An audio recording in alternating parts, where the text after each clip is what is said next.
asked a series of 3 questions. Each question, they will have 3 minutes. Fighting the wind. It's the wind. Can you hear me better now? Yes. Each candidate will have 3 minutes to be able to explain however they want to. I ask that y'all do not interrupt them.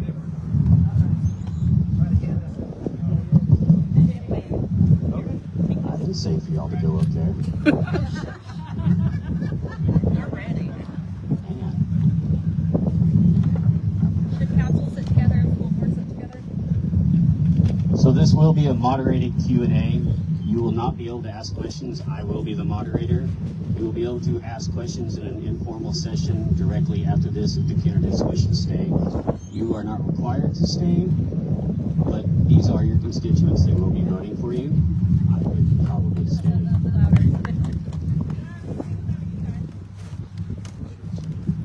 At no time will the audience ask a question of the candidates or interrupt them. You're all going to be respectful of the candidates and those who are in the audience. If you don't like someone with their view, keep it to yourself. Like I said, an informal Q&A time will be after the official forum ends. Before y'all went up there, I was going to explain that the school board and the city council candidates will be separated. So could the school board please take your seats out in the audience? No, Nova. You're next. Yes.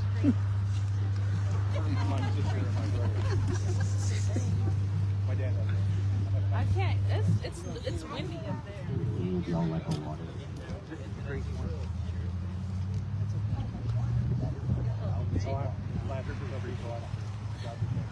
Are you? I'm the guy that dresses up as the rain.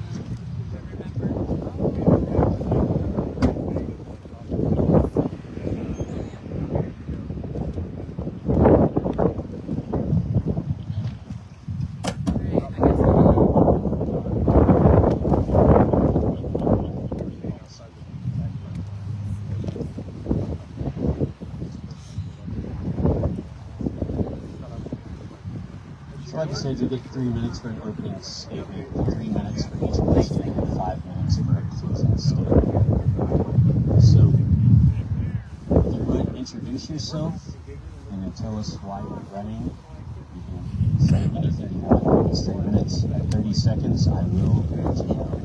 30 seconds.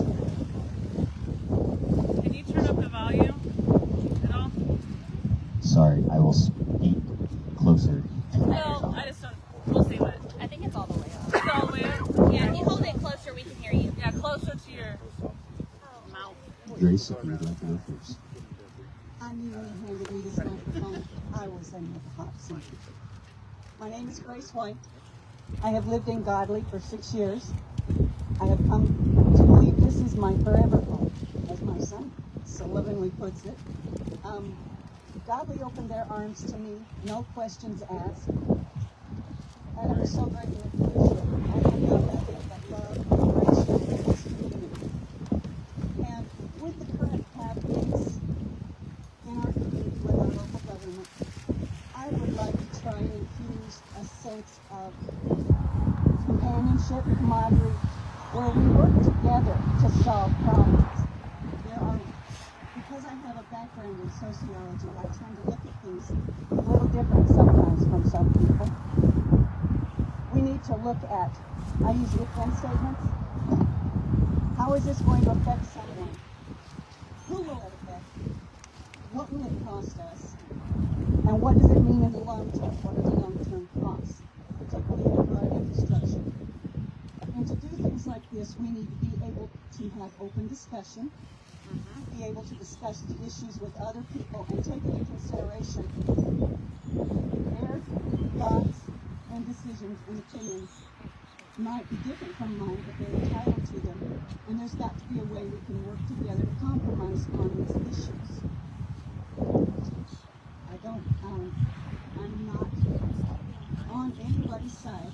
I feel very neutral because I know both sides. I know the new people, I know the older people. And together they can create and expand tree like with Mosaic. I think that's a good start. We can see where they're going, where they're headed. But at the same time, I noticed that there was a planning and zoning committee in the works. I have yet to see any of that, but that's neither here nor there because it's probably here and I just haven't seen it. We have a great fabric of our community. We've got a lot of individual threads. Each person is a part of that fabric. They're an individual thread that helps make up the community. We work for our schools. We work for our cities. We work for our friends. Everybody in this community has to work together, and if we can come together, even compromising, we've done a great job. I have a background in a legal environment, so I know how to work with contentious matters. I would appreciate your vote. If you've got any questions, just feel free to ask me. Thank you.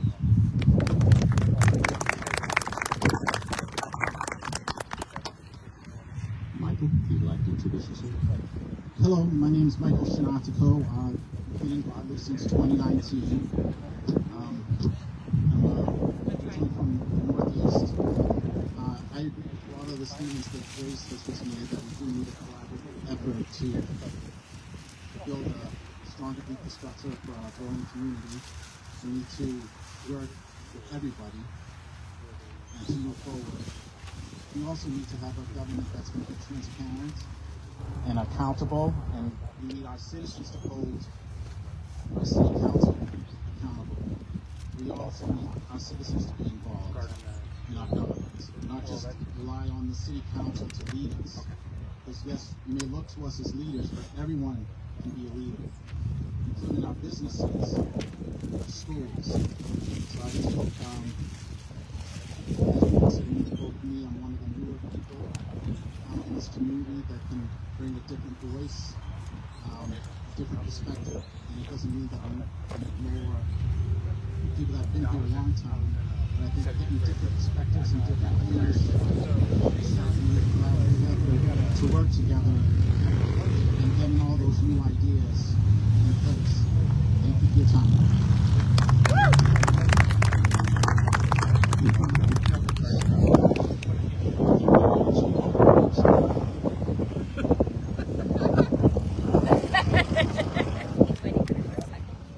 I'm Scott Yarbrough. Very good. Scott Yarbrough. Moved here in 1978 with my mother Debbie. Grew up here, went to school here. Built a business here, and now I would like to serve the city. I was going to open up with a joke to say that I pledge never to arrest my political enemies in order to rig the vote. But I won't do that.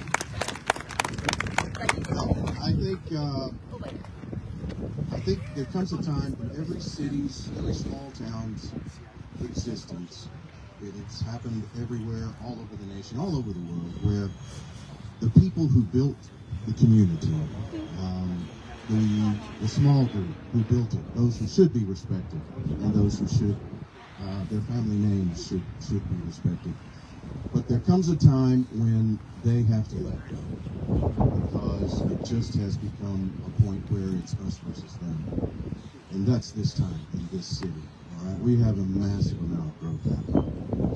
And that growth needs to be controlled. It hasn't been controlled. In my view, we've had 10 years worth of time to do things like set up like this Planning and Zoning Commission. In January 2022, Michael proposed that. It got shot down. Roger didn't do that. Michael didn't do that. But the Godley establishment, that's what I call it, also the Godley run, they shot it. These things have to stop. We need, of course, we've got Mosaic coming, but we don't have a municipal master plan yet. I want the municipal master plan. I want to heal this division between some of the, I think it's a small group of people in the city who are really abhorrent to having union for this company. I think we do something, for example, like the Founders Day. Yeah. Have a Founders Day, okay? All the old families come in at the park. We talk about how the city was built. We love on each other, some tea, some burgers. Gotta have beer because it's the park. But We can do that. And we can build traditions together moving forward. Yeah. We need, I want to make sure that the police and fire departments are steady, ready to go, manned, empowered for the growth that's coming. Yep. I want to make sure our infrastructure, like Grace, I want to make sure our infrastructure is ready and we've got what we need. We've got to do something about these roads. We need to get with the county, try to get with the state. That needs to be done. So that's pretty much my plan. If you have any questions at all after this is over, come see me. I'll be happy to talk with you for as long as you need. Got my phone number, email address, everything I need right over there. I'll give it to you. You call me. All right. Let's Go, Roger. My name is Roger Carlson. I'm running to be re-elected to the city council. This is my second term. I was on it before the past. The reason I got into it this time was there was a zoning change in my neighborhood. They wanted to put some apartments inside my home. I went to my neighbors, everybody that was associated with it. No one wanted it, but I got comments such as, the city doesn't care. We're not going to listen to you. Doesn't matter what we want. The city has a plan, and any developer can do basically whatever they want. I went into the last 2 years, while I've been on council, I have worked to hopefully change that. One of the things was to have the start time 5 o'clock that a lot of people can't get to 6:30. So Right. people can show there, and that has made a big difference because we went from having 1 or 2 people, mainly family members or people that were simply there, having people that had nothing to do with what was necessarily on the agenda, but just being there to see us and listen and for every meeting speak their agenda, speak what they wanted to about the city. We enjoyed that. As far as zoning, at one time the city did just the bare minimum. I want to do more than just the bare minimum on zoning. All right. I want that people that drive by the road see what's happening. I want signs that put up there, not paid by us, but paid by the developer. Yeah. That wants to change. I've There got you go. mailing. We do mailing now. So everybody has an idea in an area where to change, especially if it's in the ETJ, where they know what's going on. As far as opening the city up, I've worked with Michael on getting transparency stars that goes out. We still haven't got that done yet, but it helps us. The state has a program set up to where everyone can see that and know what's going on with their city. There you go. That'd be great. We're trying to get the website for 2 years. Our website has got better, but it's still hard to understand or we realize. At one time, if you wanted to know something about the zoning laws or what developers can or can't do, you couldn't find it. You had to go to a private business website to see what they wanted. That is supposed to be on our website now. You follow a link to a link to a link, and it gets you there, which is what we wanted. A little bit so people can come in and see what's going on. 30 seconds. One last thing to do. I have voted with every single member of the city council in my last 2 years. I have voted differently than every single member of the city council. I know most of them for many years. I enjoy them. But we need to get. Anyway, that's my 30 minutes. I appreciate your vote. Thank you.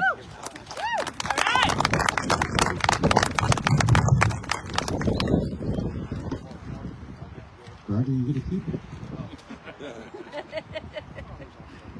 So each of y'all will have 3 minutes to answer. Each of y'all will have 3 minutes to answer each one of these questions. Please make sure you hold the microphone up towards your mouth so we can all hear you. What particular skills or experiences qualify you to serve as a city council member? A couple of mistakes I've made in the city this last few years was because of inexperience, not knowing exactly what was happening.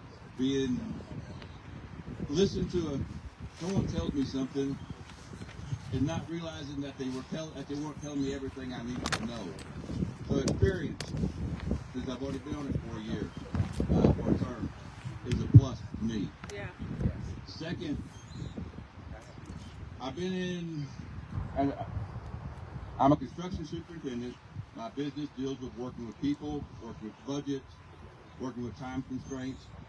So I can bring that to the city council, knowing how to do that. I get along with most people. I get along with just about anybody in the world. Always have. I don't yell and scream at work. I talk to people, get them to take care of the things I need to take care of. That's it. All right. Thank you.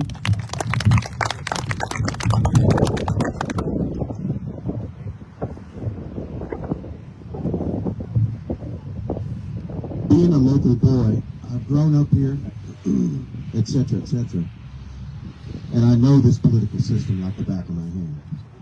But, no, it's just a joke. I am independent, folks. Like Roger, like Michael. You will see me tick you off sometimes. And you're going to go, what in the world did he just do? All right? Because I think for myself. You're not going to get that with a certain group that's here. They vote robotically. Robotically for whatever, I'm sorry, I'm going to say it, whatever the establishment wants, then that's where the vote's going to be. You've seen the news, you've seen the nudging, you've seen this. Folks, I care about what is good for we, the people. I don't do personalities, I don't do clicks, and I don't do good old boy. I do we, the people, all of us together. I bring skills, 23 years in business, so I understand a little bit about budgeting. I write my own business contracts. My wife is 40 years in the legal industry, and if I have a legal question, boom, it's taken care of. She's a Juris Doctor, by the way. Woo!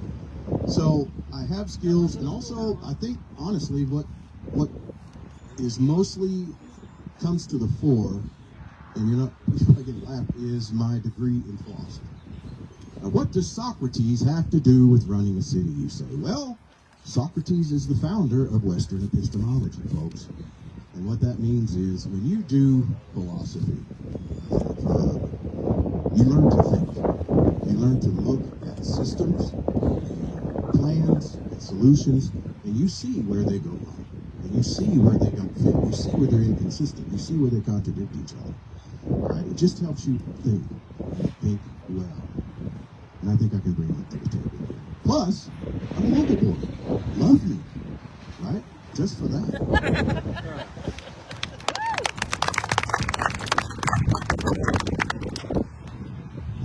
First, I'm not a robot, so I'm going to be independent myself. I have my own views and ideas. What skills I do bring to the table is I do have a bachelor's degree in the life sciences. I work in a corporate world, so I understand how to be professional and to work with others. I have to work collaboratively with others. My primary skills is troubleshooting and investigating issues, which is what my current role is. So I know how to ask questions to get to the bottom of things and how to resolve issues. And I resolve medical issues for big laboratories. And I can bring those skills to the city council where I can ask the questions. I can also play the devil's advocate. I can ask the hard questions that people don't want to ask. And I'm not going to be easy, and I may be hard to listen to sometimes. Those are my skills. Thank you. All right.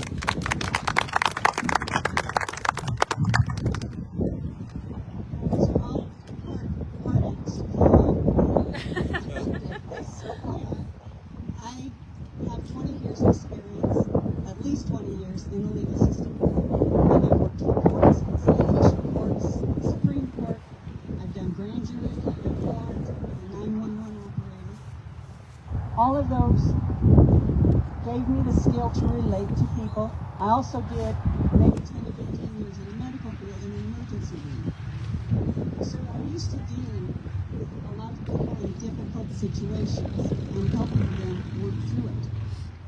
Most of my career has been in the background, getting things done, saying, here's a project for you, how do we do it? It gets done, or it gets, I look for the right people, or people in general, to say, how can you help me with this? How can you accomplish this? I do also have a degree in sociology, which is the study of groups with a business background. I currently work for Methodist Church. I am their administrative assistant. I am also their administrative council's treasurer secretary. I belong to the Godley Lions Club. I am their co-vice president and treasurer. So I work with them on projects to help improve the community. I also belong to the Godly Women of Faith, which is open to any woman of any faith. And our goals are similar to help our community. I am also their secretary treasurer. Any questions you'd like to ask, like I said, please feel free to ask me. I agree with Michael. He's got investigative skills. Use them. He knows how to question. Use them. Scott, he knows the people. Ask him. Get his insight. If there's something you don't agree with, be sure and ask that person, how did you reach this conclusion? Can you please fill me in so I can have a better understanding? And that's my...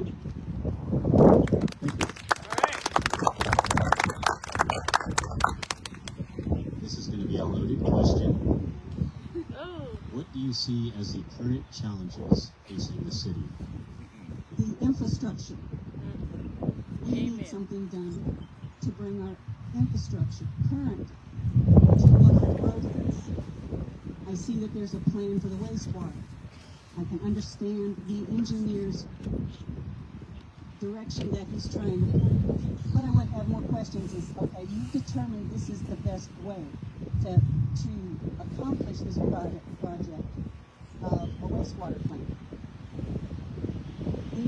Our streets, I was so tickled when the pothole in front of the post office was repaired. It was just made my day. We have a beautiful park area, and there are surrounding empty lots that probably already have a proposed use, but we can expand the city park. For instance, we've got some musical venues coming in, and did you know we can raise our cities, how people view our city by making ourselves a music-friendly community. There are grants available to take old, dilapidated buildings and turn them into low housing income, which I believe Godley is sorely in need. There are not enough housing for our senior citizens or our medically disabled or medically challenged. And I'd like to see those items approached with you.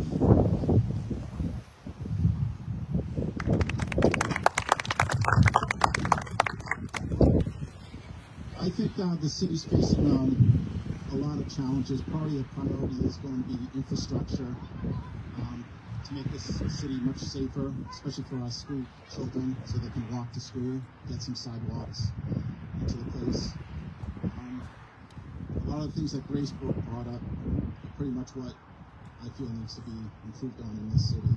I also think we also need to generate revenue other than just property taxes in the city. We need to foster businesses and also get a planning and development department in place so we can get some permanent revenue in that way, so we can curb the property owners and the burden of the only revenue in this city. Thank you. We got to get some employees in the city. This is the first and most primary thing to go right now. It's almost May, and we only have one employee in the city, and she's in.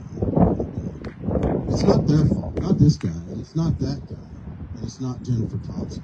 Okay, we've got to get some employees in here. Degreed, resumed, experienced, not Joe Bob and Susie Mae from the cafe. Right. All right. Hopefully people from out of town don't even, if they'll come here. And we need to pay them well, all right? I think that's a primary concern. The second one is a planning and zoning commission immediately. Let's get the municipal master plan in place. Let's get a handle on this development. If we don't have the municipal master plan in place, then the state tells us we can't tell them a whole lot about what they can or cannot do. Is that not true? So, if we have it in place, then we can say, no, I don't think we want that here. And they can't say, well, it's been in engineering for 30 days, so boom, you're done. All right? We need some forward-thinking people. Right. We've got to have forward-thinking people in this city that are not thinking of, that are looking at all of us. Right. You, the old guard, the establishment, and the new guard. Yep. All right? That's where I think I can help most of all. And what was the question again? I think you answered it. You did good. What do you see as the current challenges facing our city? All right, I had two of the employees and the planning and zoning and municipal master plan. Yep. I think those are critical. Yeah, I think that'll work. All right.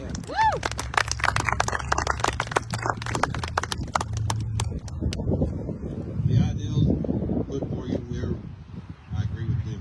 Two things that we need to do. We need to slow down the growth to get the opportunity to catch up with, Okay. with the roads.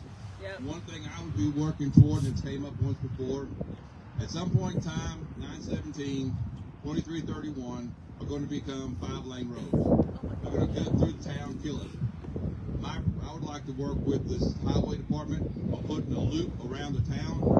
So when people come in here, instead of coming through the heart of the town, coming through the schools, which are already congested during the days, during the school days, have a bypass where they go back and hit 171 and it'll be on their way. There you go. That'd be one thing on towards our roads and our congestion. At a meeting the other day, a man came to the city council. He had 30 acres. He wanted to put multifamily on. Not against apartments or multifamily, but we don't have the infrastructure to do that at this That's point in right. time. We have to find whatever legal ways we can to either stop or slow down. We've got it. The city has got to quit saying, "Oh, you're a developer. You want this, and that's how we can help you get this by doing helping you get this permit, helping you get that." We need to start saying, "Slow down. We've got it. We want the growth. We want to move up, but we don't want it just everywhere at one time. We have Right. to catch up." Our schools, the bond we're going to vote on next week or 2 weeks. It's just going to keep going and going and going if we don't catch up with it. All right. Hope that was. All right.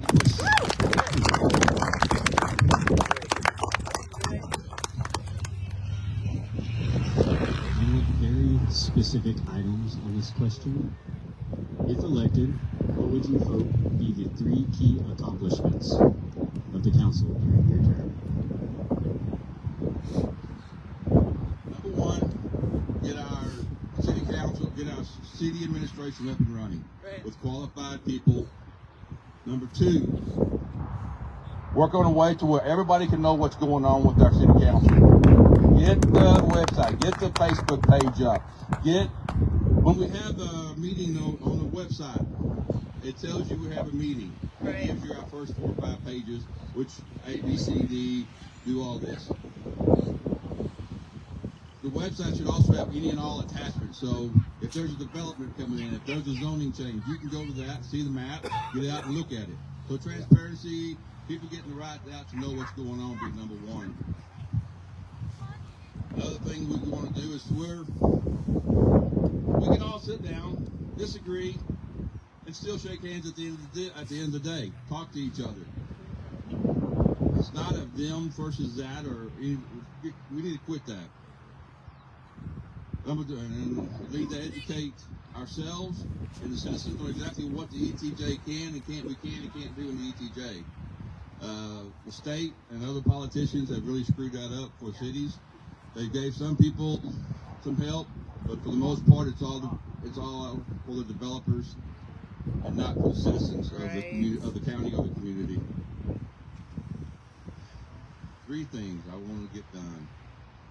I think that was 3. Okay, that's 3. Great, thanks. That's a good start. Repeat the question, so I can think about it a little bit longer. Is that like philosophical degree? Yeah, that's it. If elected, what would you hope be the 3 key accomplishments of the council during your term? 2-year term. Right? 2-year term of the council, not just yourself. I would hope to establish the city with experienced, like Roger, with experienced individuals running the city. I want to get the city functioning efficiently, transparently, and working toward the maximum efficiency with your money. There you go. I want to see folks, we got to find your money. I want to see a forensic audit. That's all there is to it. And I'm not looking to prosecute anybody. I'm telling you right here, right now, in public, I do not believe anything illegal occurred on purpose at all. I'm a believe that. But what I do know is some very bad management has occurred. So I would like to see that. I would like to see Planning and Zoning Commission and the municipal master plan put into place in effect. Those would be the three things I would like to accomplish. All right. The three things I'd like to see completed if I'm elected at the end of my term is I'd like to see integrity brought back to the city council and to the government. And I think one of those steps is to do a deep dive with the audit so that we can bring trust back to our government. Whether something wrong is done or something's not wrong, but it's just so the air is cleared.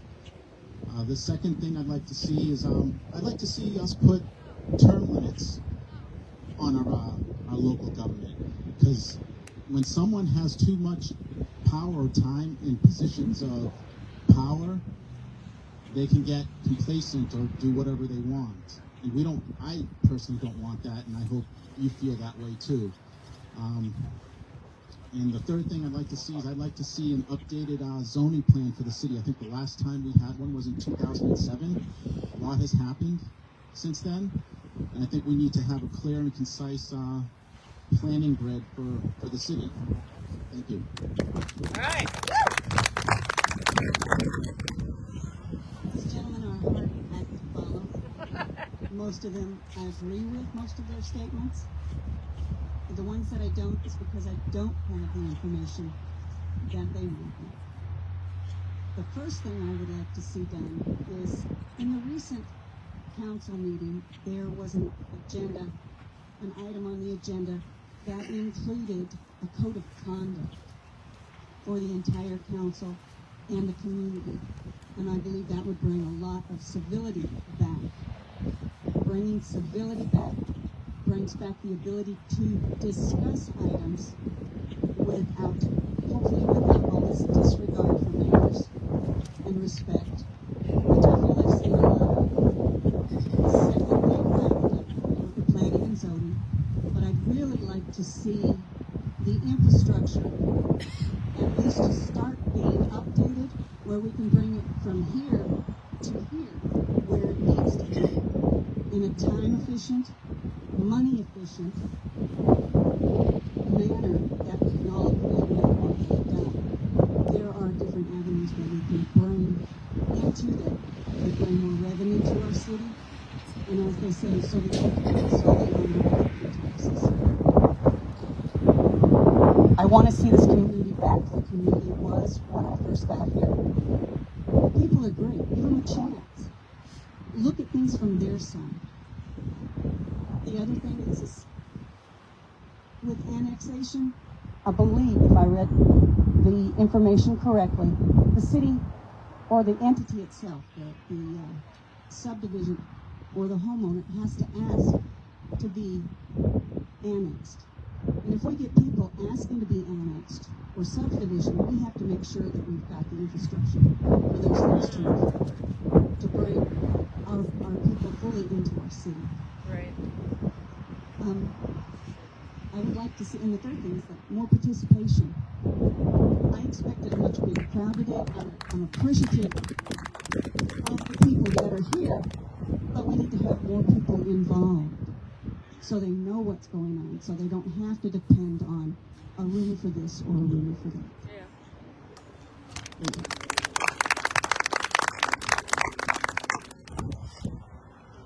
So I said 3 questions, but I want to ask a follow-up question. Infrastructure has been talked about a lot today. How will you replace the roads? What funds will you use? How will you build that sewer treatment plant that's currently underway? What funds will we use for that? In reviewing the government site, there are grants available to help with those projects. The grants come from counties, states, federal, whatever, and we can ask for those grants. We can, we've got obviously several attorneys in the community that can help with these grants, or with forming the planning and zoning commission, that they can know how to go about getting that money. With the budget, looking at the budget and saying, well, we've got this for this, so let's put it there. We've got this for this, put it there, which is what I do with the accounts that I work for. Call them designated accounts. You put that money into those designated accounts and see what you got left over to work with, and then you look at how do I increase these funds? What can I do to increase these funds to get them to where I need them to go?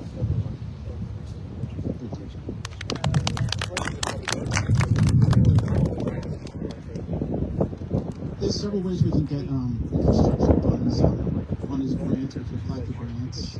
We could also support our local businesses with the local tax, city tax, foster more businesses. Also, we can hold developers accountable, or have them give us concessions on, help us build some of these concessions. We want to build a new neighborhood and help them to put some money towards funding for sewage or for other things like that, or put in for sidewalks. We can ask them, give them contingencies. You can build so much, but you have to put a park in some other infrastructure for the community.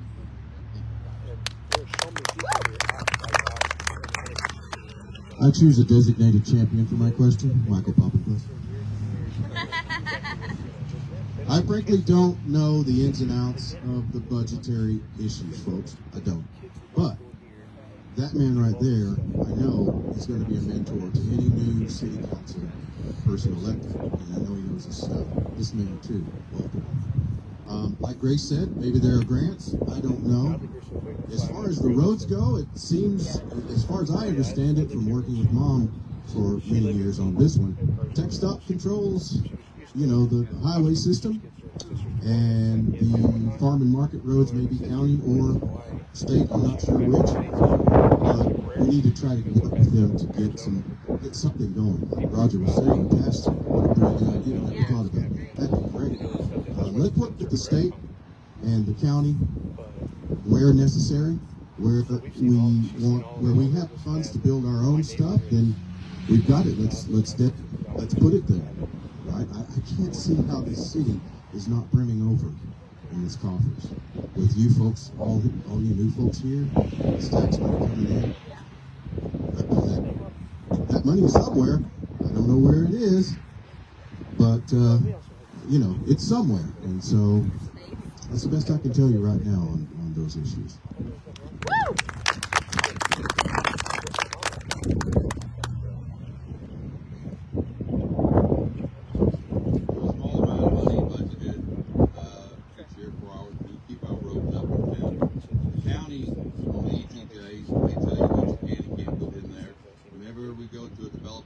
City, we use our rules, they put those in there, the developer pays for that. In the older part of town, the town that, in the part of the newer areas that are not by preferred development by the city, what we need to do is sit down, make a plan, figure out where the worst roads are, see what money we have available in our budget, and start working on one road after another.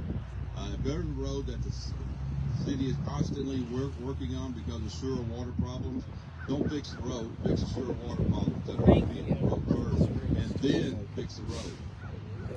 Second, I would love to find out how many grants. I know there are grants and opportunities available for everything the city does. A lot of smaller towns have been work with the county on getting equipment out, so we don't have to have the equipment to pay for it, but we end up paying for material and some labor, which helps a whole lot on that. We want to work with our Johnson County commissioners to help get our roads together. Mainly, we just need to figure out what the worst roads are, figure out what it got to take, give us a 1, 2, 2, 3-year plan to correct the roads, and then not only fix them or patch them, but actually repair them and make them into nice roads. Thank you. I have a question for you, real quick, if you don't mind. You said infrastructure too, and that's a great deal as well. Is that not true? Sometimes, I mean, on the sewer plants and such. Yes, there are federal grants and state grants. And private grants. And all sorts of grants that we can find. One that worked for us doing nothing but doing grants. I don't know if we still have it. I haven't heard from that before, no, but as in the past. So each of you will have 5 minutes now to explain to these fine ladies and gentlemen why they should vote for you or any other topic you wish.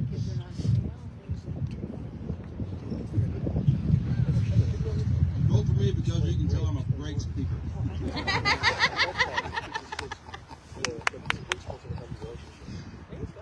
Basically, my main concern, my main goal is for everybody to know what's going on. I like the city council meetings being at 6:30. Without the current, depending upon who you get in there, it will go back to 5 o'clock. I like to where at the beginning of each of our meetings, people come down, they can speak whatever they want to speak about. It's not set, you can only speak on these topics, you can speak on whatever you want. At one recent city council member meeting, that was tried to be changed. You could only speak on what was there that day. Luckily, the way it's wrote inside of our minute meetings, you can speak whatever you want. It needs to stay that way. Yes. Period. That gives everybody the right to come and talk. Thank you. One thing, as I said, is we've all talked about infrastructure. We've all talked about controlled growth. I have voted against all apartments. Not that I'm okay against apartments, but we just had a man come in the other day with 30 acres, like I said. He wants to build 30 acres of apartments. No. Absolutely. This is not what this town is. Yeah. It's open spaces and moving around, and people, even the lots are the same size. I will not vote for apartments. I will not vote for any homes smaller than what the city calls for, 7,500 square feet. As far as your lot sizes. Try to stop that. A developer comes to us and says, this is what we want, we stop it. That's not a big lot. 100 by 75 foot. But that's what the city has said they want. That's what we should have. We should work with our developers that are coming in and not just say whatever you want is fine with us. Thank you very much. We should say this is what we want from you to help you Thank to help you. get you in here. Park. Well, we have a park. No, you don't have a park. You have a runoff system that you have to have by state law. It's not a park. Thank you. And someday that's going in August, that's going to be a nice hard thing to play on. This time of year, it's going to be full of water and mosquitoes. That's not a park. Thank you.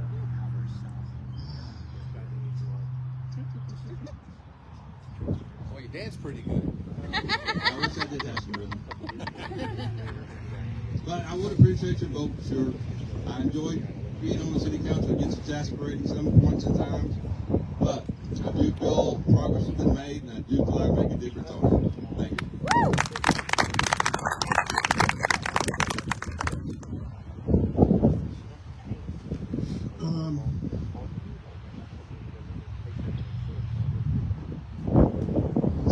Speeches.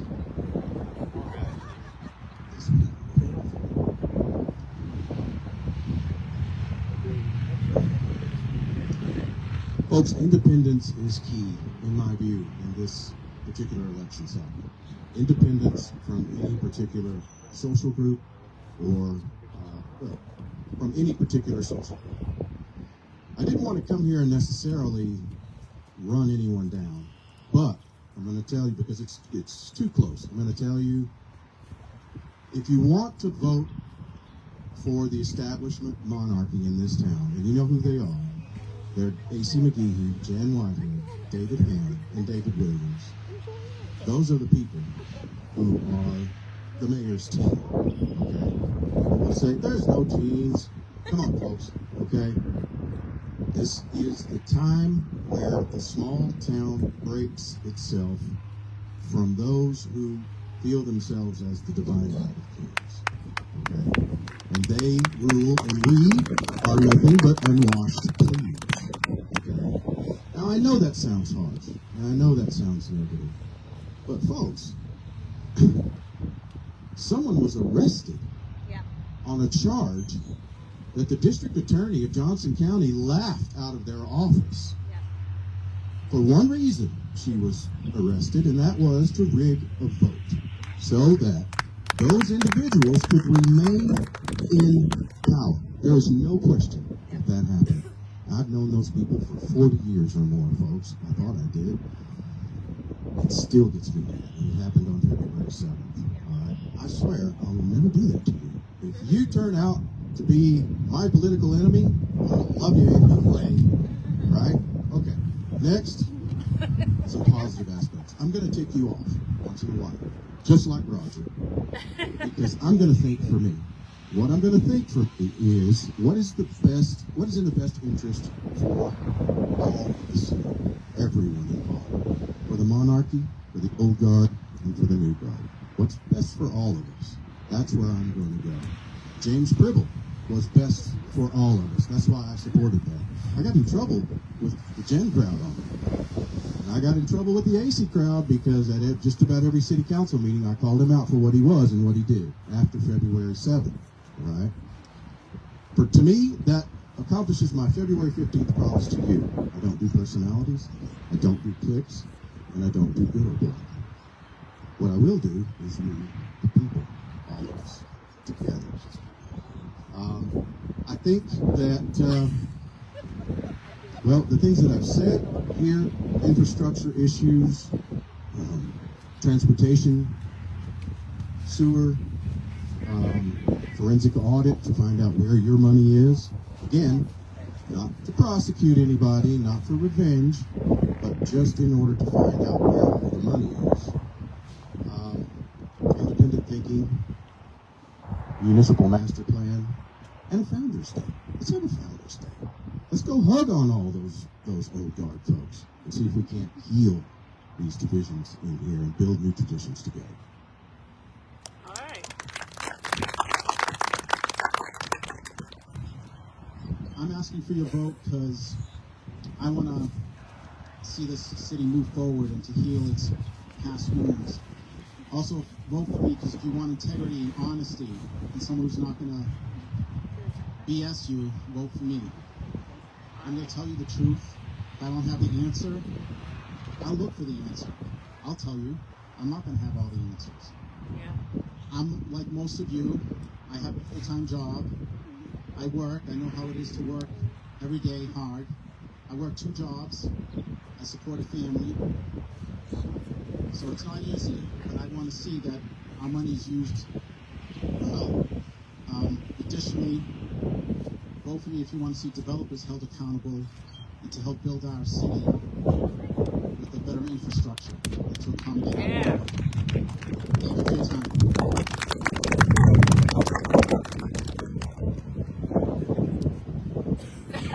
You gotta keep all of them, huh? Once again, they've all said a lot of the same things that I believe in. One way that I look at things, and I've always told my children, I'll love you no matter what. That does not mean I have to like your actions. Right.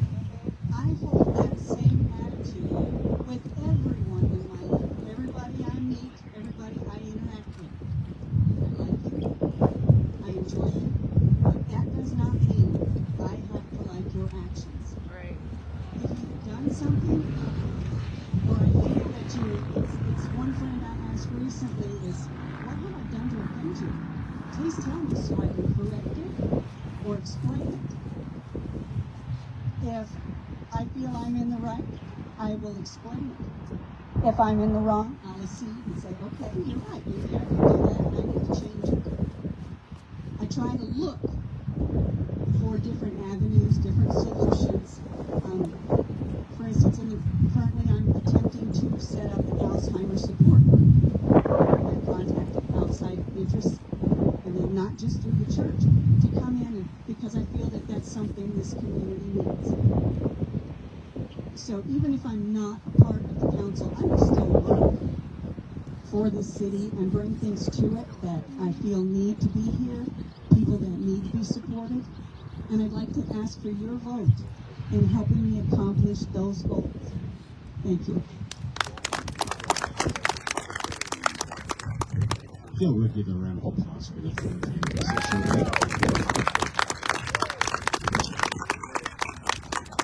Thank you for showing up. Yeah, y'all very much.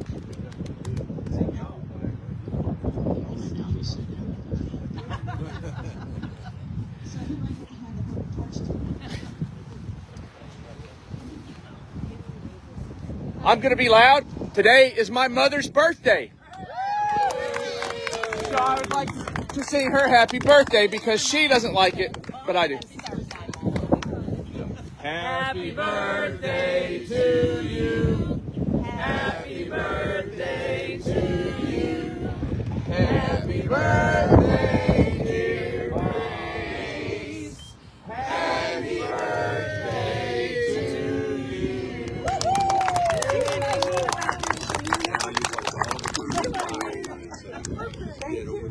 By the way, I'm 67 today. All right. And a cancer survivor as of a couple months ago. If I could get those who are running the school board trustee to the stage. The stage. The conference. Should have told a lot of things in that mess. It's not easy. Make notes you end up reading.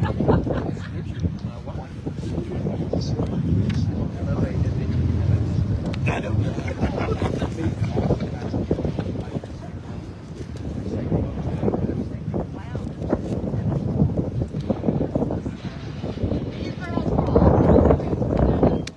I just want to say that I personally invited the incumbents via email multiple times so that it could not be said about me. And then with last year that I properly invited them.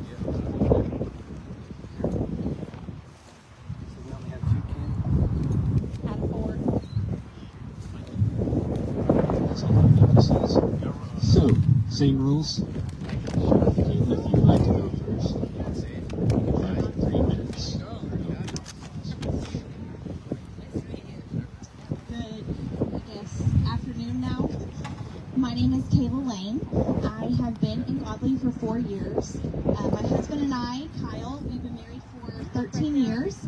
I have a almost 11-year-old boy and an almost 9-year-old girl. And then I have a 1-week-old yesterday baby that Jamie's so kindly watching for me. My family bought a small farm here 4 years ago. Honestly, I was hoping to just ride my horses off into the sunset and tend to my chickens and keep to myself. Honest to God, that's what I thought my life would be. And I accidentally stumbled upon some issues that I found in the school district because of my children. And it was really during COVID that I saw just the educational needs that my kids had that were not being met in the school district. I have fought for the last couple of years for them.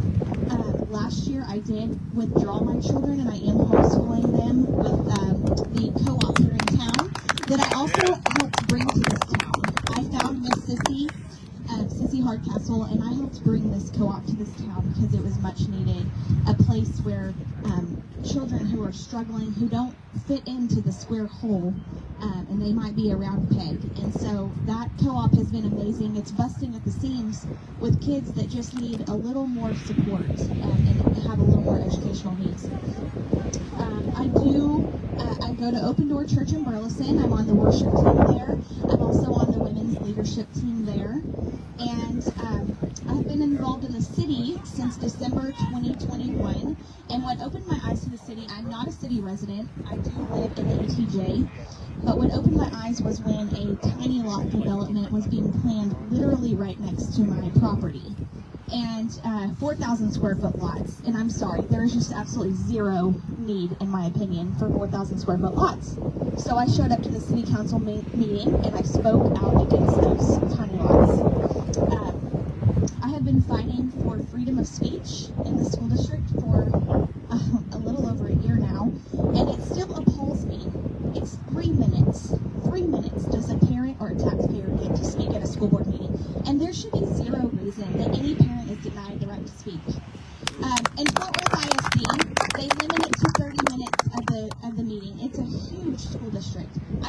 problem with that. If you want to run your meetings efficiently, limit the total time that parents or citizens get the right to speak, but don't deny them the right to speak. That's just absurd. In fact, it's a violation of your constitutional rights. Something that they don't teach in school anymore, that I'm teaching my children, is the Constitution. Another thing is, sorry, I'm long-winded sometimes. I would like to see transparency as well. The parents that do show up are few and far between to school board meetings, and they show up to learn about things like the budget. And those should be discussed openly. They should be on the big screen, blown up where you can see it from the audience, and we should have full transparency on what's going on with our tax dollars. And there's a lot of tax dollars going to that district. Thank you.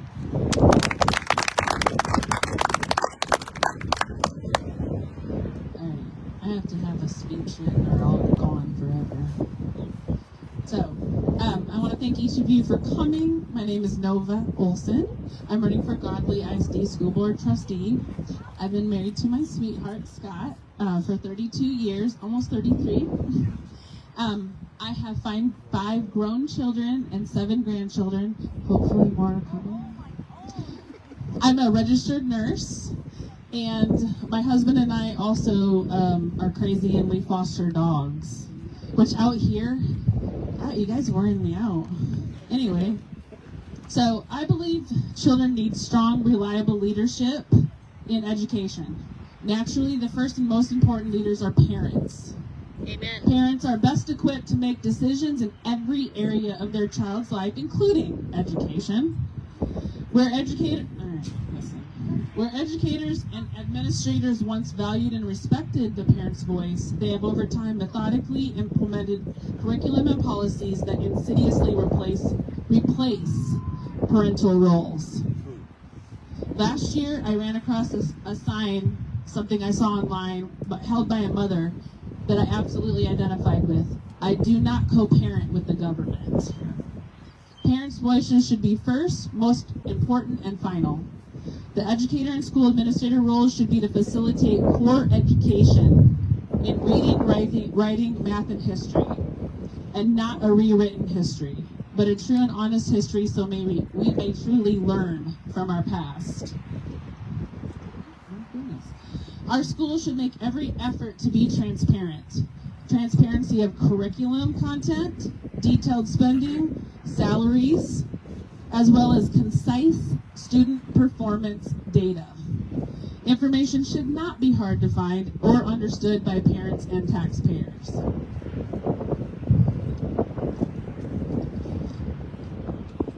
Parents in the community should be made to feel at home and invited to the table. Members of the community should not fear legal retaliation like criminal trespass simply because what is said is controversial or not in agreement with the district. And school boards should never use police, ISD police, to silence those they disagree with, like things that we've seen in Loudoun County and Round Rock should not ever happen. Along with transparency comes fiscal responsibility. This should be self-explanatory. If you are spending our hard-earned money, spend it wisely. My family must make wise financial decisions and stay within our budget. The same applies to school districts. Bells and whistles, fancy structures, and expensive technology are absolutely not necessary to accidentally educate children. Simplicity plus quality educators equals success. In summary, I'd like to get back to small town values. Parents know their children best. Be honest and open. Be responsible with my money.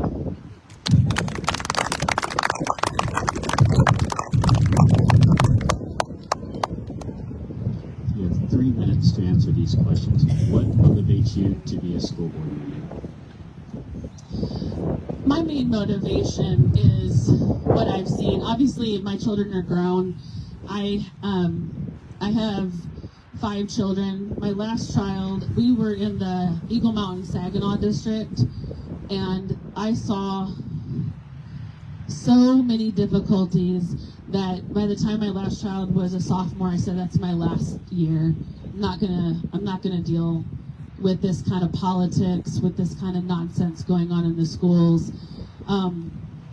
Drugs, sex in the bathroom, having to lock bathrooms. It's ridiculous what's going on in our schools right now. and what happened in Loudoun County, Virginia, what happened in Round Rock. We have school boards that are not listening to parents. We have school boards that are not making responsible fiscal decisions. So, I didn't have the time when my children were involved, and I really didn't understand how, to be honest. But I saw what's going on here, we actually had conversations with Kayla, and I said, you know what, I'm not just gonna complain. I'm not just gonna talk about it, I'm gonna get involved. So here I am, trying to put myself out to this community to say, we're going to be honest and open. We're going to be transparent. If a parent comes, I want your questions answered. I want your voices listened to. If something's going on in our school, I want you guys to be able to come to us and ask us questions, and we're not going to stonewall you. I'm not going to give you a political answer. I'm not about that. I don't believe in political BS. I don't believe in answering somebody, to say, well, I have to talk to the attorney. If you have a legitimate question, I'm going to answer it, okay?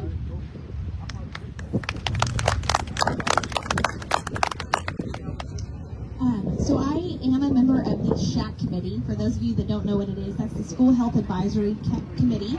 I was a parent on the committee when my kids were in the district. Now I'm a community member. Something that I got done our last SHAC meeting was institute some guidelines, because there is a new health curriculum that will be adopted sometime in the near future, and I got guideline questions made. So when these curriculum providers come into the district with their curriculums, I want to know, is this curriculum created in Texas? The social emotional learning curriculum that they originally brought, Second Step, from Loudoun County, Virginia, was just abhorrent to me.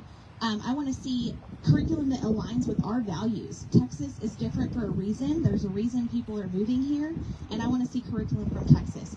I also don't want any equity. If the word equity is in the curriculum, I don't want it. We are for equality, equal opportunities. There is no need for equal outcomes. That's Marxism. That's socialism. That's communism. So I got that passed as well. Another thing, no transgender ideology. If a student has issues with that, that's something for that parent and that student, and that's something that should be addressed personally and privately. I don't want my kids educated on that. I don't want anything that has to do with transgender ideology in there. Another thing that we got, I can't remember, but there were several really good things that we got to the table, and I'm super appreciative of that, and hopefully that's going to keep bad curriculum from coming into the district. Another thing that got me involved was the masks. When Governor Abbott placed a mask mandate, it was for kids 10 and over. Our district had masks on preschool students. 3-year-olds, 4-year-olds wearing masks all day long. I heard from several parents that their kids were complaining they couldn't breathe and they were not given a mask break. A little toddler. I will say my kids were the only students in this district that never had a mask on their face, because I sought a chiropractor to write my kids a medical mask exemption that Dr. Deere wanted to not approve and wanted me to have online education for my kids. I fought him with the ADA, and I said that my son has special needs. He has an IEP. Are you going to send an aide to my house to teach him every day? I know that your district does not have the resources for that. So my kids were let into the district, and I was told they were the only students that did not have a mask on their face. But guess what? I still fought the mask mandate, not for my kids, but for other kids, because I saw what it was doing. And now we see all these emotional issues that our kids are facing that I've been talking about for years. And so I fought that tooth and nail, and honest to God, I'm one of the main reasons that was lifted that school year. I got a petition together from parents, had almost 300 signatures, which for a district this size is a lot of parents. I was denied the opportunity to speak about masks at several school board meetings and a PTO meeting. That's a parent-teacher organization, and you don't allow parents to come speak about what's important to them and for their children. That is completely absurd to me. I finally spoke up at a school board meeting when they were talking about masks, because I was told that's not on the agenda, we can't discuss it, but the school board was currently talking about masks. I stood up and I said, I just want to give you this petition. Who can I give this to? And the superintendent said, you can give it to my assistant. So I walked up my petition to the superintendent. Me and about 10 other parents waited around till almost midnight that night for them to come out of executive session so we could talk to the school board about why we were against the mask. We had documentation, we had education, we had done our research. We just wanted to share that with them. The superintendent told me that he couldn't win for losing. So I said, take yourself out of the equation. I said, do a survey of parents. I said, if I'm in the minority, I'll shut up, but I don't think I am. That we saw how that survey went and the masks were lifted. So there are things that I've been doing behind the scenes, not being on the school board, and I feel like I can be even more effective on the school board. This is my second time running for school board. I did run last year. And like she said, I don't want to just complain. I want to do something about it.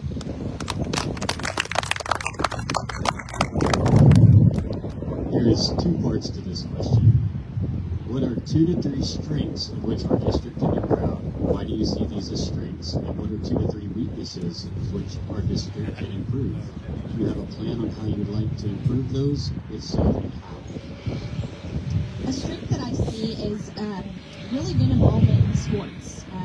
I see a heavy focus on sports here, and there's honestly nothing wrong with that. I love sports. I love the fact that it's a way of bringing families together. But I'm going to go ahead and follow that up with one of the negatives that I see, is that there is a heavy focus on sports and not a heavy focus on academics. And that is clear when you look at our academic scores. Amen. My son was one of those students that struggled to read. And I had a principal tell me, oh, it's no big deal. We have this amazing technology now. We can have everything read to him. And I said, absolutely not. I said, are you going to expect his employer one day to read his application to him? No. Reading is a fundamental skill, and it needs to be taught.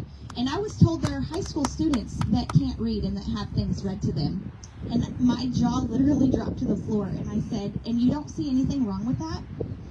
So reading, I'm sorry, but reading should be first and foremost, the most important. You learn everything by reading. And I would love to see our reading scores improved. Another thing that I think the district is now doing well is they brought in a communications director, and they are doing better at communicating through email and through social media. So I do appreciate that position. It was severely needed of having more communication. Something else that I think that can be improved on, as I've said before, is really listening to parents and community members at your school board meetings. That's the only opportunity that we have to voice our opinions and our concerns, and just really allowing us the time, our 3 minutes, to speak about those things and to talk in front of the board, and for them really to take them to heart and listen.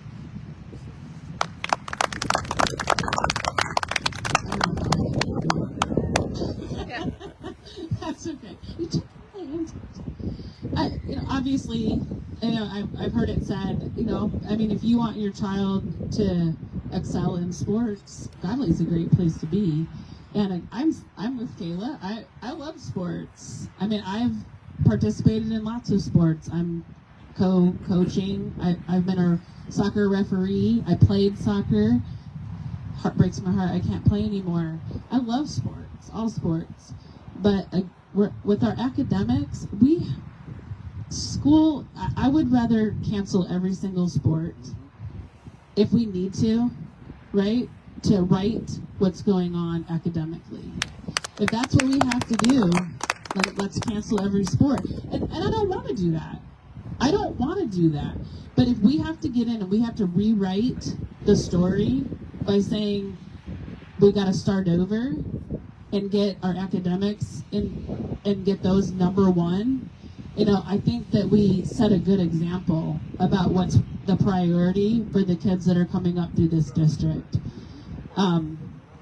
And I think that we have to have, and again, this is basically the same thing as Kayla said, we have to have a way for parents who are struggling, who have a child that's struggling, who, if there's a problem in the school like bullying or sexual assault or, serious problems, we have to have a way so parents have a voice, that they don't feel like they're being stonewalled or they're being written off if something is happening. I'll tell you right now, and I spoke about this, I don't agree with the ISD at Godley ISD police department. I think that's dangerous. I think that's very dangerous. And what happened in Loudoun County, a 15-year-old girl was raped in a bathroom, and their superintendent hid it, covered it up, and then they arrested that girl's dad for coming to a school board meeting. He was distraught about the fact that something wasn't being done, and it makes me sick to my stomach. You know, I spoke about it. When I was raped when I was 15. I can't imagine that girl. She was written off. She was written off, and it makes me angry. It makes me so angry. It makes me shake that someone would be willing to essentially silence what happened to a girl for the sake of their reputation. Nonsense. Not gonna happen on my watch. So you each made some weaknesses, but you didn't answer the aspect of, do you have a plan? And if so, what is that plan? Well, the plan is honestly to get in there and look at what's going on. And I'm sure Kayla will say the same thing. One of the problems here is we can't get questions answered. We do open records requests. Requests are denied. They're not answered.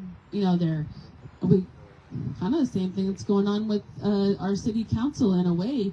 Oh, we have to run this through the attorney, or we have to do this, or we have to do that. Just answer my question. Just give me the information. And so what I hope to do is get on the school board so that I can start getting information.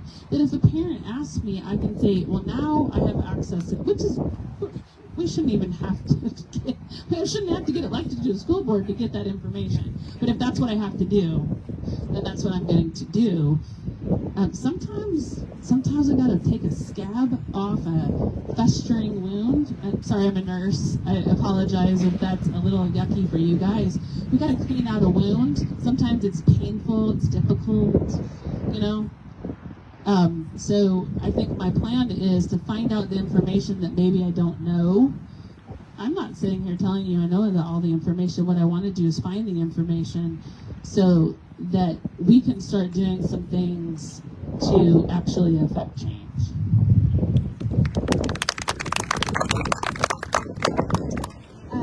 With our academics, I would like to see teachers freed up. Teachers went to school to educate our children on math, reading, writing, and arithmetic, not social and emotional learning. They're not psychologists. They are not trained to correct our kids' mental illnesses. If the school district wants social and emotional learning curriculum, they should bring in a sole source and an educator, hopefully with a psychology degree, to teach that. That should not fall on teachers. They are overworked and underpaid already. Teachers should be freed up to teach core academics. And I truly believe if that happened, we would see a natural increase in our academic scores. Like I said, a focus on reading. What is it? 38% of our students are proficient in reading. That's sickening. That absolutely disgusts me. My son, since I've homeschooled him, has grown a whole school year in reading, and he was constantly 2 years behind in reading. No matter how much work I did with him at home, no matter how much tutoring I did, no matter what I had on his IEP, I am seeing him improve. So it just goes to show it's not the student's fault. There is something going on in our school that is causing this issue. I truly believe it's a lack of phonics. I believe we're teaching phonetic awareness and we're not teaching phonics. Get back to the basic. Phonics has worked for 100 years, more than 100 years. Let's teach phonics. The other thing with freedom of speech, I would like to see BED local amended to, like the city council, where parents and community members can speak on any topic. Why does it have to be on the agenda? It's 3 minutes. They should be able to speak on anything that they want to for 3 minutes, as many districts allow. Many districts allow you to speak on any topic. That's one thing I've been doing at city council meetings, is showing up and speaking about school issues, because I'm not allowed to do that at the school district. That should be changed. What do you see as the role of technology in education for the future of our students? I believe technology should be taught in a class. When I was in school, we had computer class. We learned Microsoft Word. We learned Microsoft Office. We learned keyboarding. That was a class. That was not all day, every day. My daughter in second grade came home asking me for blue light glasses because she stared at a Chromebook all day. When I found that out, that really made me mad. My kids are not in school to stare at a computer all day.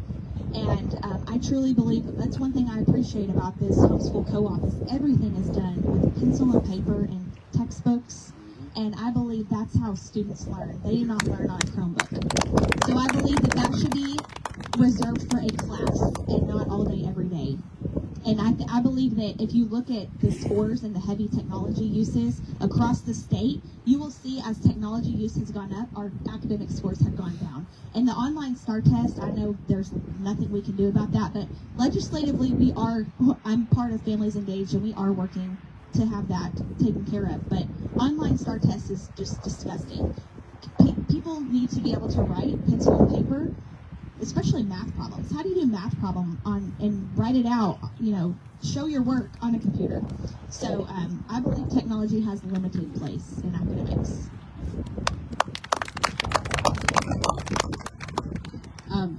I definitely agree with everything that she said. One of the other concerns, though, about technology is that we're spending a whole lot of money for technology that has a very short shelf life.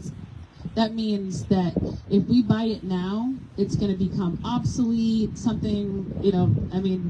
about 5 years for some of that really expensive technology. And then what's going to happen? They're going to ask us for more money. We're going to keep replacing those things. You can sharpen pencils for like 15 cents. Maybe in Biden, they're 25 cents. I don't know. Sorry. But I agree wholeheartedly that we have way too much reliance on technology. Now, agree with Kayla. Teachers are not given the freedom to just go back to simplicity, right? They're being pushed. We have, the Texas Association of School Boards, we have, TEA, we have all the teachers, we have all these organizations that are essentially political organizations. They're not education organizations. They're not concerned with Kayla's son who struggles with reading. They're not concerned with, your child who's struggling with division, long division, right? Those are political organizations. And so technology that's being pushed is very expensive, and I agree with Kayla. We don't see scores going up. Those are not improving. So let's not keep beating a dead dog, right? Let's change the conversation about technology and start going back to simplicity.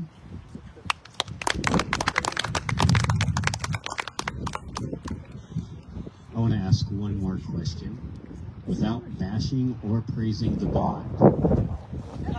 I want to know how you're going to be a good steward of our hard-earned money. Well, I think I touched on it earlier. We don't have good visibility into the details. So, I'm trying not to laugh. So really, we need good information, right? If we don't have an idea of where the money is being spent and how the money is being spent down to the detail, how can we really figure out how to spend money wisely? I printed out what's online. It's a one-pager. I don't know how a school district this big, that's not the whole story. So, I for years ran my household. Not a big budget, I'll tell you that. But, I had to, back then, I wrote it down on a spiral notebook. I wrote down all my, I did the whole budget. We have to have all the information so that we can start understanding how we're spending money. I've already said in my opening speech that I don't think we have to have fancy bells and whistles, we don't have elementary schools that look like college campuses, okay? What we need is to look at the details. we need to cut things that aren't value added. You know, I have a, I don't know if you guys know what a Six Sigma yellow belt is. My husband's a Six Sigma black belt, continuous process improvement expert. You know, I come from that background. I want to look at things. I want to figure out how to save money, how to be more efficient. That's how I plan to. That's how I plan to spend. How I spend my money is how I want to spend your money. With the bond, I opened records requests a debt schedule. I wanted to see what this bond is going to do to our current debt that the district has. And the reply I got was no responsive records found. Now, mind you, this bond was already voted on by the board. You're telling me that the board voted to approve a bond that they did not look at how it would affect our current debt? I surely hope that that's not the case. Godley ISD is the 11th highest taxing ISD entity in the entire state of Texas. We have a little over 2,000 students. I don't understand the need for that high of taxes. Like she said, I went to budget workshops here and I learned nothing about our budget. I'm a parent that goes to a school board meeting to learn about the budget, and that should be explained. If a parent wants to find out about the budget and they're at a budget workshop, they should be able to hear about the budget. And with this bond, I mean, what I've seen of the breakdown of this bond, of the spending, honestly, I just can't figure out where they're coming up with that $889 million. I just don't see it. I don't know where all that money's going. I think it's far too much to ask this town that has almost a 40% poverty rating. They cannot support a bond of that size.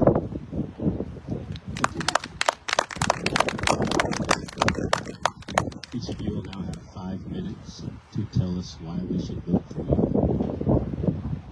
Again, my name is Kayla Lane, and this is my second time running for school board. Like I've said before, I've been heavily involved trying to make change in this district for the last several years without being on the school board. But last year, I realized the need to stop just sitting on the sidelines and try to get into the race. And so I did run last year for school board, and I am running again this year. Like I've said before, my main goals are freedom of speech at school board meetings for parents and citizens and taxpayers. I'd like to free up teachers and focus on core academics, pencil, paper, textbooks. I would like fiscal responsibility and better use of taxpayer funds. An $889 million bond is just not for me, guys. It's just not for me.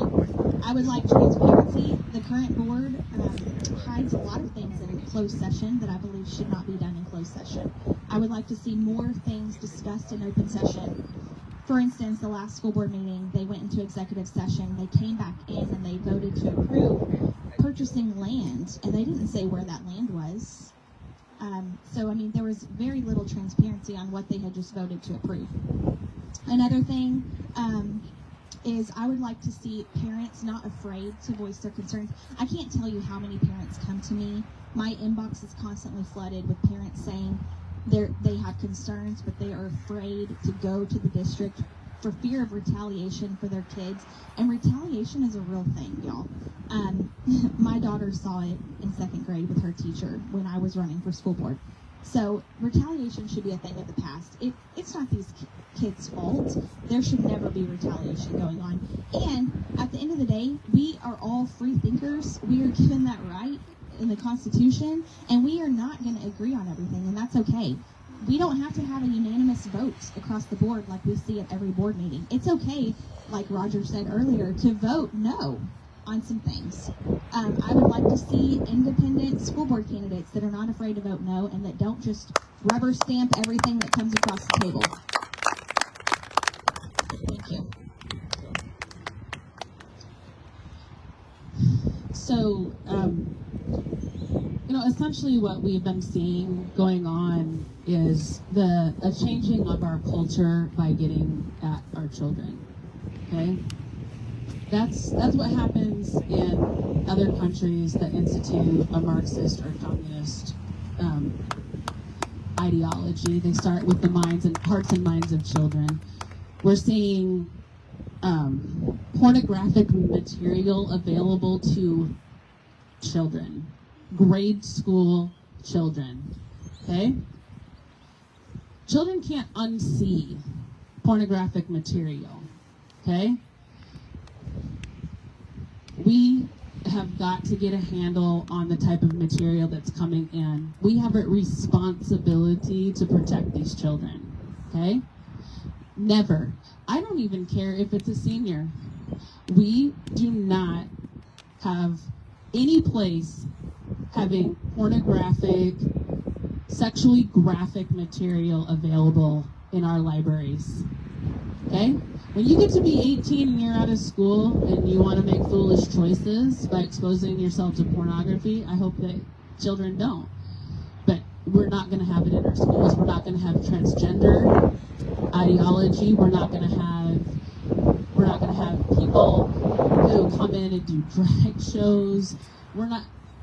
No, absolutely not on my watch. Not in my town.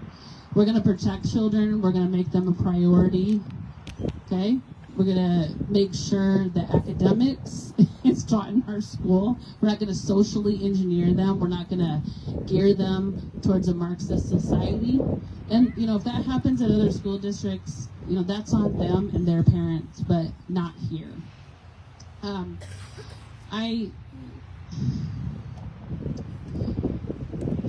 We've got to get parents who feel, and I guess I'm kind of restating what Kayla said, parents who feel like if they have something important to say, that they're welcomed with open arms, that if they come to, and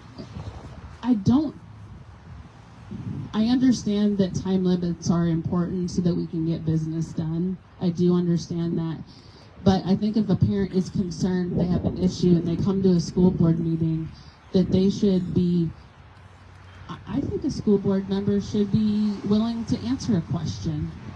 If I have a parent standing before me and they said, my child feels like they're being bullied and no one's listening, then I want to, as a school board member, say, I hear you. I'm not going to sit there on the dais. I'm not going to sit there and just blankly. I want parents to understand that they can come to a school board member. We're not just people sitting up there giving a rubber stamp. We're here to listen and to improve what's going on. And that means that we listen to, we're elected by people and we serve people, right? I'm not here to serve a superintendent. I'm not here to serve a political agenda. I'm not here to serve TASB.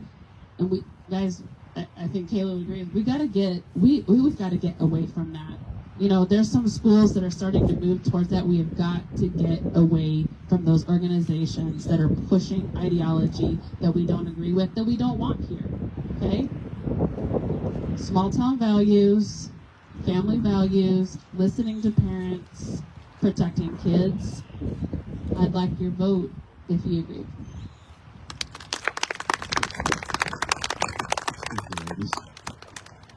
So that's all for today. I want to thank each and every one of you for coming out, spending a little bit of your Saturday with us, getting to know these candidates a little better. Thank you, candidates, for coming out. I know y'all are busy walking door to door and answering all the questions on social media and on your phones. So I really do appreciate it.